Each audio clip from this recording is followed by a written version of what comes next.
На секунду то занимает всю вселенную, то становится размером сам, и снова возвращается в прежние границы.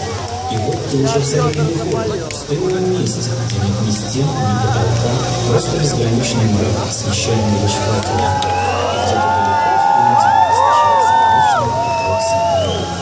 Постепенно, рядом с благородным лучником, стали появляться солдаты и караванщики. Затем материализовались телеги с грузом, но последними появились маги.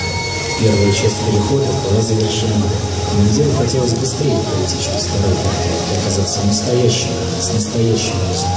И доктор Элю казалось, что в зале перехода они вообще не дышат, да и непонятно, бьются ли сердца под доспехом.